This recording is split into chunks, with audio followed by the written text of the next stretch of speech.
ನಮಸ್ಕಾರ ಸ್ನೇಹಿತರೆ, ಸೋಮವಾರದ ಮಹತ್ವದ ಬಗ್ಗೆ ತಿಳಿಸಿಕೊಡುವ ಒಂದು ಪ್ರಯತ್ನ. ಸೋಮವಾರದ ದಿನವು ಶಿವನ ದಿನವಾಗಿದೆ. ಸೋಮವಾರ ಶಿವಪೂಜೆಗೆ ಸಾಕಷ್ಟು ಮಹತ್ವವಿದೆ. ಈ ದಿನ ಪರಮೇಶ್ವರನನ್ನ ಏಕಭಕ್ತಿಯಿಂದ ಧ್ಯಾನಿಸಿದರೆ ಎಲ್ಲ ಕಷ್ಟಗಳು ದೂರ ಆಗ್ತವೆ, ಇಷ್ಟಾರ್ಥಗಳು ಸಿದ್ಧಿ ಆಗ್ತವೆ ಎಂಬುದು ಭಕ್ತರ ನಂಬಿಕೆ. ಸೋಮವಾರದ ದಿನದಂದು ಶಿವನನ್ನ ಪೂಜಿಸುವ ಅಥವಾ ಆರಾಧಿಸುವ ಪದ್ಧತಿ ತುಂಬಾ ಹಿಂದಿನಿಂದಲೂ ಪಾಲಿಸಿಕೊಂಡು ಬರಲಾಗ್ತಾ ಇದೆ. ಸೋಮವಾರದ ದಿನದಂದು ಶಿವನನ್ನೇ ಏಕೆ ಪೂಜಿಸಲಾಗುತ್ತೆ ಗೊತ್ತಾ? ಸೋಮವಾರದಂದು ಶಿವಪೂಜೆ ಮಾಡುವುದರ ಹಿಂದಿನ ಕಾರಣವೇನು ಅನ್ನೋದನ್ನು ಹೇಳ್ತಾ ಹೋಗ್ತೀನಿ. ನಾನು ನಿಮ್ಮ ಶಿವರಾಜ್ ಬಾಣಂಕಿ.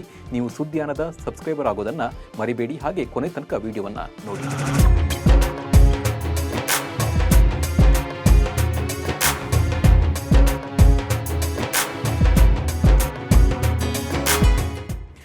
ಶಿವ ಎಂದರೆ ಭಯವಿಲ್ಲ, ಶಿವನಾಮಕ್ಕೆ ಸಾಟಿ ಬೇರಿಲ್ಲ ಎಂಬುದು ಶಿವಭಕ್ತರ ಭಕ್ತಿಯ ಮಾತು. ಓಂ ನಮಃ ಶಿವಾಯ ಎಂದು ಭಕ್ತಿಯಿಂದ ಪಠಿಸಿದರೆ ಮನಸ್ಸಿನಲ್ಲಿ ಉಲ್ಲಾಸ, ಸಮಾಧಾನದ ಭಾವ ಮೂಡುತ್ತೆ. ಹಿಂದೂ ಧರ್ಮದಲ್ಲಿ ವಾರದ ಪ್ರತಿದಿನವೂ ಒಂದೊಂದು ದೇವರಿಗೆ ಮೀಸಲು. ಹಾಗೆ ಸೋಮವಾರ ಪರಶಿವನ ಪೂಜೆಗೆ ಮಂಗಳಕರವಾದ ದಿನ. ಪರಮೇಶ್ವರನನ್ನ ಭಕ್ತಿಯಿಂದ ಧ್ಯಾನಿಸಲು ಸೋಮವಾರ ಸೂಕ್ತ. ಇದೇ ಕಾರಣದಿಂದ ಸೋಮವಾರ ಶಿವಭಕ್ತರು ಉಪವಾಸ ವ್ರತ ಕೈಗೊಂಡು ಏಕಭಕ್ತಿಯಿಂದ ಈಶ್ವರನನ್ನ ಪೂಜೆ ಮಾಡ್ತಾರೆ. ಶಿವ ದೇವಾಲಯಗಳಿಗೆ ಭೇಟಿ ನೀಡಿ ಬಗೆ ಬಗೆಯ ಪೂಜೆ ಅರ್ಚನೆಗಳನ್ನು ಕೈಗೊಳ್ತಾರೆ. ನಾವು ದೇವಾದಿ ದೇವನಾದ ಮಹಾದೇವನನ್ನ ಯಾವ ದಿನ ಬೇಕಾದರೂ ಪೂಜಿಸಬಹುದು ಅಥವಾ ನಿಯಮಿತವಾಗಿಯೂ ಆತನನ್ನು ಪೂಜಿಸಬಹುದು. ಆದರೆ ಸೋಮವಾರದ ದಿನವನ್ನು ಶಿವನ ಪೂಜೆಗೆ ಅತ್ಯಂತ ಮಂಗಳಕರ ಹಾಗೂ ಸೂಕ್ತವಾದ ದಿನವೆಂದು ಪರಿಗಣಿಸಲಾಗುತ್ತೆ. ಈ ದಿನ ಮಾಡಿದ ಪೂಜೆ ಪುನಸ್ಕಾರಗಳು ನಮಗೆ ಶುಭ ಫಲಿತಾಂಶವನ್ನು ನೀಡುತ್ತೆ.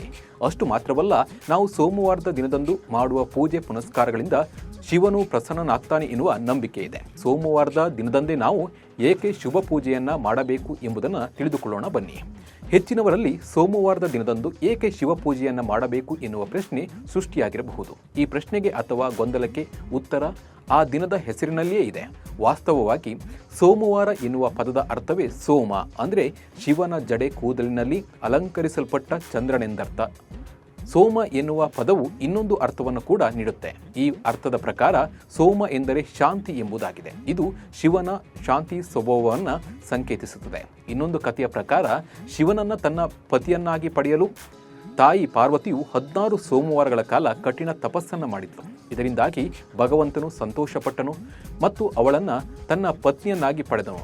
ಅಂದಿನಿಂದ ಸೋಮವಾರದ ಉಪವಾಸವನ್ನು ಆಚರಿಸುವ ಸಂಪ್ರದಾಯವು ಪ್ರಾರಂಭವಾಗಿದೆ ಎಂದು ಪರಿಗಣಿಸಲಾಗಿದೆ. ದಂತಕಥೆಯ ಪ್ರಕಾರ ದಕ್ಷ ಮಹಾರಾಜನ ಶಾಪದಿಂದಾಗಿ ಚಂದ್ರ ಕ್ಷಯರೋಗಕ್ಕೆ ಗುರಿಯಾಗ್ತಾನೆ. ಆತ ಆ ರೋಗದಿಂದ ಮುಕ್ತನಾಗುವುದಕ್ಕೆ ಸೋಮವಾರದ ದಿನದಂದು ಪರಶಿವನನ್ನು ಆರಾಧಿಸುತ್ತಾನೆ. ಇದರ ಪರಿಣಾಮವಾಗಿ ಅವನು ಕ್ಷಯರೋಗದಿಂದ ಪಾರಾದನು. ಅಂದಿನಿಂದ ಸೋಮವಾರವನ್ನು ಶಿವನ ಆರಾಧನೆಗೆ ಸೂಕ್ತವಾದ ದಿನವೆಂದು ಪರಿಗಣಿಸಲಾಗಿದೆ. ಶಿವದೇವರ ಆಶೀರ್ವಾದವನ್ನು ಪಡೆಯಲು ಬ್ರಹ್ಮ ಮುಹೂರ್ತದಲ್ಲಿ ಎದ್ದು ಸ್ನಾನ ಮಾಡಿ ನಂತರ ದೇವಸ್ಥಾನಕ್ಕೆ ಹೋಗಿ ಅಥವಾ ಮನೆಯಲ್ಲಿ ಶಿವ ಚಾಲಿಸ್ ಅಥವಾ ಶಿವಾಷ್ಟಕವನ್ನು ಪಠಿಸಿ. ಸೋಮವಾರ ಶಿವದೇವರಿಗೆ ಹಾಲಿನ ಅಭಿಷೇಕ ಮಾಡಿ ದೇವರಿಗೆ ಹಾಲನ್ನು ಅರ್ಪಿಸುವಾಗ ಓಂ ನಮಃ ಶಿವಾಯ ಎಂದು ಪಠಿಸಿ. ಶಿವದೇವರಿಗೆ ನೀರನ್ನು ಅರ್ಪಿಸುವಾಗ ತಾಮ್ರದ ಪಾತ್ರೆಯನ್ನು ಬಳಸಿದರೆ ಉತ್ತಮ.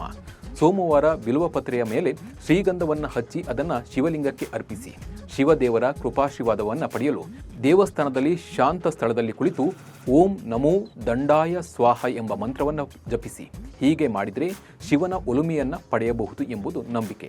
ನೀವು ಪ್ರತಿ ಸೋಮವಾರ ಉತ್ತರ ದಿಕ್ಕಿಗೆ ಮುಖ ಮಾಡಿ ಕುಳಿತು ಪರಮೇಶ್ವರನನ್ನು ಸ್ಮರಿಸಿ ಶಿವ ಪಂಚಾಕ್ಷರಿ ಮಂತ್ರವಾದ ಓಂ ನಮಃ ಶಿವಾಯವನ್ನು 21, 51 ಅಥವಾ 108 ಬಾರಿ ಪಠಣ ಮಾಡಬೇಕು. ಇದರಿಂದಾಗಿ ಶಿವನು ನಿಮ್ಮ ಮೇಲೆ ಹೆಚ್ಚು ಸಂತೋಷ ಪಡ್ತಾನೆ. ಇದಲ್ಲದೆ ನಾವು ಇಲ್ಲಿ ಗಮನಿಸಬೇಕಾದ ಪ್ರಮುಖವಾದ ವಿಚಾರವೆಂದರೆ ನಾವು ಸೋಮವಾರ ಎನ್ನುವ ಪದವನ್ನು ಉಚ್ಚರಿಸುವಾಗ ಅಲ್ಲಿ ನಮಗೆ ಓಂ ಎನ್ನುವ ಶಬ್ದ ಸ್ವಯಂಚಾಲಿತವಾಗಿ ಸೃಷ್ಟಿಯಾಗುತ್ತದೆ.